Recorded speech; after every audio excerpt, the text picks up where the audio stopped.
Party बनाए हैं, क्या उसका उद्देश्य है? मेरा नाम राजेंद्र राम है। मैंने एक नई पार्टी का गठन किया है, उसका नाम है अंबेडकर बहुजन समाज पार्टी। मैं उसका राष्ट्रीय अध्यक्ष हूँ। सारी तैयारियां पूरी कर ली गई हैं। 1 या 1.5 महीने के अंदर भारत चुनाव आयोग के साथ इसका रजिस्ट्रेशन हो जाएगा। अभी भी चुनाव बीता है, उससे आपको क्या मिला प्रेरणा कि आप नई पार्टी बनाने की आप सोच लिया? मैंने निर्दल प्रत्याशी के रूप में चुनाव लड़ा, तो ये मैंने महसूस किया कि निर्दल जो आता है वो तीसरे नंबर पर आता है, उसका चुनाव चिन्ह भी तीसरे नंबर पर होता है। पहले प्रेफरेंस जो मान्यता प्राप्त पार्टियां हैं उनका नाम सिंबल आता है, दूसरे पर रजिस्टर्ड पार्टी का होता है, लास्ट में निर्दल का होता है। तो इसलिए मैंने फैसला किया कि मैं एक नई पार्टी का गठन करूं, और वो गठन हो चुका है और उसकी तैयारियां कंप्लीट है। 1 या 1.5 महीने के अंदर रजिस्ट्रेशन हो जाएगा। देश में जो नई सरकार आई है उसके आपको क्या कहना है? देश की ये नई सरकार ये कमजोर सरकार है, एनडीए की सरकार है। अब इसको मोदी सरकार नहीं कहेंगे, इसको हम बीजेपी की भी सरकार नहीं कहेंगे। ये 2 बैसाखी, एक नीतीश कुमार और चंद्रबाबू नायडू के ऊपर ये निर्भर है। जब ये लोग समर्थन वापस लेंगे, ये सरकार कभी भी गिर सकती है। संविधान खतरे में है, इसको लेकर बहुत सारे दावे किए गए। एकदम जो देश की जनता ने सही किया। अब इनके पास में 2/3 बहुमत नहीं है, सिंपल मेजोरिटी नहीं है, 240 सीट हैं। यदि ये संविधान में संशोधन करना चाहेंगे मूल प्राविधानों में, तो इनको 2/3 की बहुमत नहीं है। इसलिए संविधान में संशोधन करना इस पार्टी के लिए असंभव है। दलित आदिवासियों का शोषण ज्यादातर इस सरकार में हुआ है। हाँ, ये जो मोदी सरकार थी या बीजेपी सरकार थी, ये पूंजीपतियों की सरकार थी।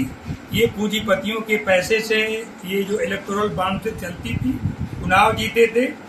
ये सामंतवादी मनवादी विचारधारा के मानने वालों की सरकार थी। इसमें SC ST OBC माइनॉरिटी के लिए कोई जगह नहीं। बेरोजगारी और महंगाई पे अंकुश लगेगा। ये तो सरकार दबाव में है। यदि ऐसा नहीं रहा तो अभी जो 2027 में विधानसभा का चुनाव है, शायद ये बीजेपी हार जाए और इंडिया गठबंधन की सरकार यूपी में बन सकती है। इसलिए हो सकता है कि कुछ फैसले लोग मजबूरी में लें।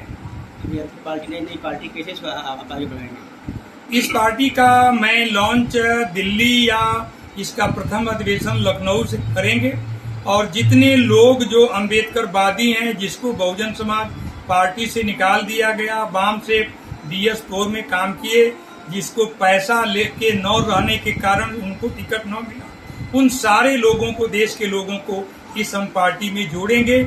और ये मेरा वादा है कि हम पैसे लेके किसी को टिकट नहीं बांटेंगे। क्या कमी लग कि बीजेपी सत्ता में नहीं आएगी इस बार?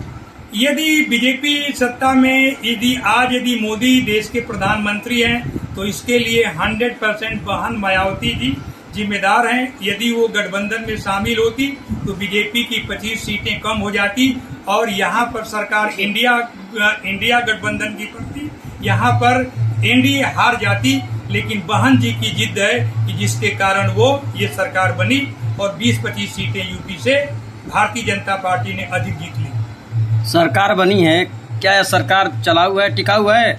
ये सरकार तो अभी 6 महीने तक कोई दिक्कत नहीं आएगी, लेकिन 6 महीने के अंदर खींचातानी आएगी। और इतिहास रहा है कि जब भी गठबंधन की सरकार रही है, 1 साल 2 साल 3 साल के बाद ये सरकार भंग हो गई। यही बात 1977 में जनता पार्टी की सरकार, वो भी 2.5 साल में गिर गई।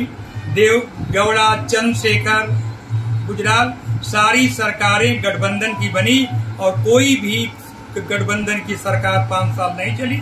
ये भी सरकार 5 साल चलने वाली नहीं है। अभी आपने कहा कि जो सरकार बनी है नीतीश के भरोसे है, क्या ये कहाँ तक सच्चाई है? चंद्रबाबू नायडू के विरुद्ध के भरोसे है।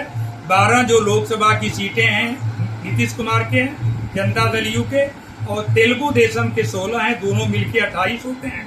तो 268 जो होता है, उसके बाद भी 5 निर्दल या और उनके सहयोगी दलों के कारण ये सरकार बनी है। ये सरकार कोई कठोर कदम नहीं उठा पाए। क्या लगता है कि नीतीश जी अपना कदम पीछे हटाएंगे?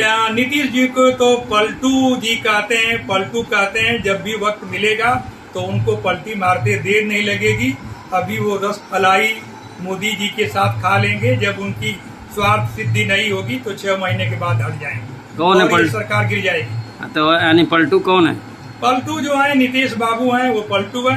कभी वो एनडीए में रहते हैं, कभी यूपीए में रहते हैं, कभी वो लालू जी के से समझौता करते हैं, कभी वो बीजेपी से करते हैं। तो उनको 25 साल से तो हम लोग देख रहे हैं। वो पलटू है, चाचा है। वो उनका नाम जो है लालू जी का परिवार पलटू चाचा कहा है, तो मैं भी उन्हें पलटू चाचा ही मानता हूँ। एनडीए 400 पार चिल्ला रही थी, क्या वजह रहा कि ये सीट घटी? 400 नहीं, वो साइकोलॉजिकल वार है चुनाव जीतने के लिए। उन्होंने कुछ कारपोरेट को ले लिया, कुछ गोदी मीडिया के साथ बिक गए थे पत्रकार और चैनल, जो झूठे एग्जिट पोल, ओपिनियन पोल के बाद वो 400 सीटों का नारा लगा रहे थे। बीजेपी जानती थी कि मैं 200 से अधिक सीटें नहीं जीतेंगे। कौन ऐसे पत्रकार हैं जो बिक गए थे गोदी मीडिया में? बिक अब नाम नहीं करेंगे, आप खुद जानते होंगे। जो सुबह से शाम तक केवल जो चैनल मोदी मोदी करते हैं, जोगी जोगी करते हैं, वही लोग चैनल है। नाम लेने के बाद में उनको तकलीफ होगी, लेकिन ये पूरे देश के लोग जानते हैं कि कौन मने गोदी मीडिया है और कौन मतलब आजाद मीडिया है। आपका मुद्दा क्या रहेगा? आपने जो पार्टी बनाई है, मुद्दा क्या मेरा होगा? मुद्दा जो डॉक्टर अम्बेडकर के जिस सिद्धांतों को स्वतंत्रता, समानता, भ्रातृत्व की और सेकुलरिज्म, इनकी 3-4 सिद्धांतों को लेकर ये पार्टी बनी है। मेरा है कि भारत के सारे नागरिक एक समान हैं, सारे आजाद हैं, और हम अम्बेडकर चाहते थे कि भारत में समता मूलक समाज की स्थापना हो और वर्ण विहीन, जात विहीन समाज की स्थापना के लिए इस पॉलिटिकल पार्टी का गठन किया। एक तरफ बहुजन समाज पार्टी है, बसपा है, एक तरफ बहुजन मुक्ति मोर्चा पार्टी है, एक तरफ चंद्रशेखर रावत की पार्टी है। तो कैसे अपने समाज को जोड़ पाएंगे अपने पार्टी से? तो जोड़ पाएंगे। चंद्रशेखर जी तो अपने पश्चिमी यूपी में लगे हैं, उनसे मेरी बात हुई है। मैं पूर्वी यूपी में हूँ। हम लोगों का दृष्टिकोण एक ही है कि यदि अब बीजेपी के हाथों में बहुजन समाज पार्टी खेल रही है, उनका 9% केवल वोट रह गया। कभी बहुजन समाज पार्टी का वोट जो 2019 में करीब 29% था, फिर जाके 19% 2022 में हुआ और 2024 में 9%। दलित का 9% में केवल 4% हुआ। एक आखिरी सवाल, क्या वजह रहा कि लोकसभा चुनाव में बहन कुमारी मायावती जी ने खुलकर नहीं आई? उसके 2-3 रीजन हो सकते हैं। या तो वो ईडी, सीबीआई या भाई भतीजे को जेल जाने से बच रही हैं, दबी हुई हैं, या इसके सिवा मेरे समझ से कोई कारण नहीं हो सकता है। यही कारण है कि उनके भाई भतीजा जेल में रह जाएंगे या डरती हैं। जो आत्मबल अंबेडकर में था, कांसीराम में था, वो आत्मबल आज सत्ता विहीन है तो नहीं है। Okay sir, thank you.